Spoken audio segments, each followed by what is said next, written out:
everyone. Welcome to a chat with this month's Amber Grant winner.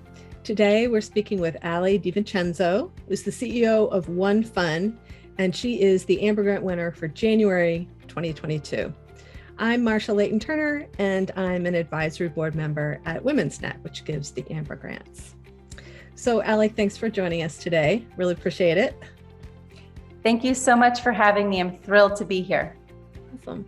Well, let's start with a basic question and have you tell everyone about One Fun. Sure. So again, I'm Alli DiVincenzo. I am the co-founder and CEO of One Fun Company. When my son was around 3 and 4 years old, I really had a challenge every single day to get him to wash his hands. He simply found it boring, tedious. It was that moment of the day when you're having so much fun and then you have to stop what you're doing and wash your hands. And at the time I'm a designer and I was working on another product for kids, and I had an aha moment. I know I can't change my kid, so why don't we change the format of soap? So several years later, I teamed up with two amazing Harvard MIT scientists, Dr. Jeff Karp and Dr. Yuhan Lee, and I pitched them the idea. They loved it. They had young kids at home too. And so together, for several years, just after hours and in our kitchens, we iterated on a formula for popping hand soap. And here I present to you today the first patent pending popping hand soap called Splatz. And it's an all natural, biodegradable, earth-friendly format for hand soap. And I'm not sure if you can see it here, but it's just the right dosage of soap, and you can play with it.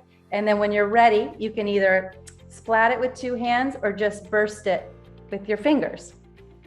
Cool. And the kids love it, and they find it so much fun to use to wash their hands. And so tell us a little bit about how you've been selling it. Sure. Yeah. So we had a shelf-stable prototype in January of 2020, right before the pandemic, and hand washing became one of 3 necessary protocols to keeping everyone safe and healthy. So it was a really interesting and very good timing on our part. We went to beta test with about 100 families, and while people weren't really answering their doors, we dropped off samples, and we heard from families and kids that they used up the samples within a day. They wanted more and they loved it, and we knew we had something special. So we filed a provisional patent and we went to work. We set up our own lab. We knew we wanted to manufacture in-house because the formula was so specific. And we spent all summer of 2020 setting up our lab. And then November 21st of 2020, we launched our website and went to market. And so last year was our first year selling, and we are selling on our website. We're on Amazon. We're in about 100 specialty stores. We're on Etsy and uncommongoods.com. Fantastic.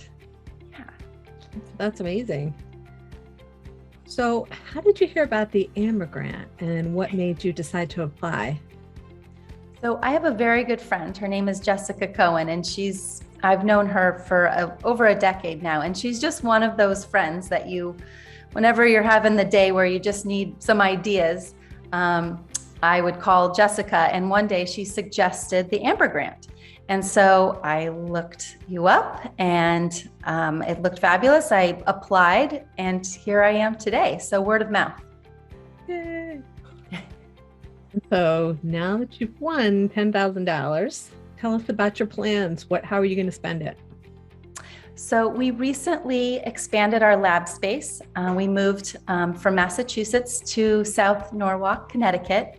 So we are going to use the funding towards buying a better, bigger machine, which will allow us to go from 450 units a day to almost 1,300 units a day, which will lower our labor costs too. So which will lower our cost of goods sold and allow us to sell the product to more people because it's more affordable. We will also use the money towards R&D. We are currently developing a new product. It's actually, going to be announced to the public soon, but I will give you a sneak peek that we are going to be launching bubble bath and body wash. Sick. So R&D towards that, and hiring more people, just, getting the lab ready to fulfill orders for this exciting year to come. Oh. So what's your timetable for the bubble bath and what would you body wash? Yeah, bubble bath. I'm sorry, like the word. When are you planning on rolling them out? So we're thinking it's going to be a 2-in-1. So it'll be one product that can be used for both. Oh, good. And our goal is Easter of this year. Yes. Okay.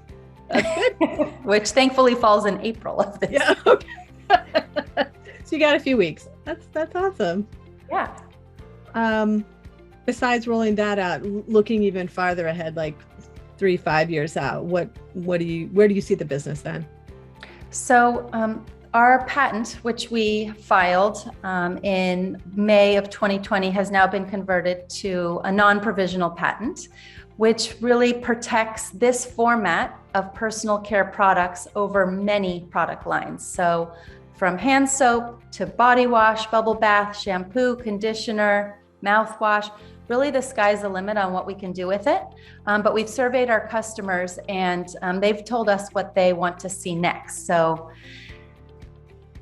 we'll probably move from the sink to the bath to probably back to the sink, maybe with some oral hygiene care products.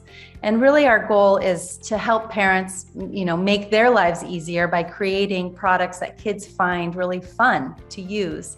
And it's not a struggle to get them to wash up at the end of a busy day. Very exciting. Congratulations on all your success so far. Can't wait to see you. Thank you. Yeah. So do you have any advice for other women entrepreneurs who are in the process of maybe creating a new business, or the business is up and running and they're not sure where to go next? Like anything you learned along the way that might help them?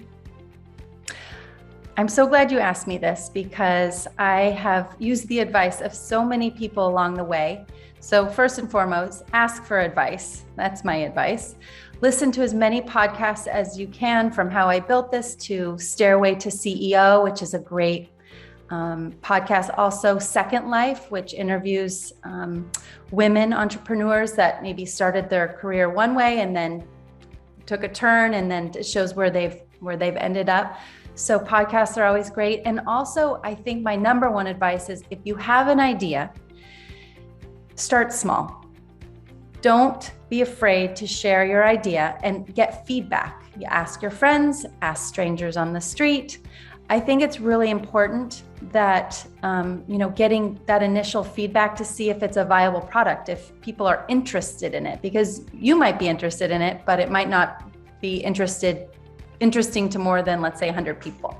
And so it has to be a viable business to, take it to scale it and take it to the next step. Wonderful. I'm going to go check out those podcasts. They sound excellent. So Alli, thank you so much for taking a few minutes out of your very busy day to tell your story to the Women's Net community. Absolutely. Again, I'm so honored with this grant money. We are going to put it to work immediately. And I'm just really grateful to be part of this community as well. So please, anyone is welcome to reach out to me. My email address is alli@onefund.com, and I'm happy to provide feedback to other women entrepreneurs. Thank you. That's a generous offer. And congratulations for being this month's Amber Grant winner. Thank you.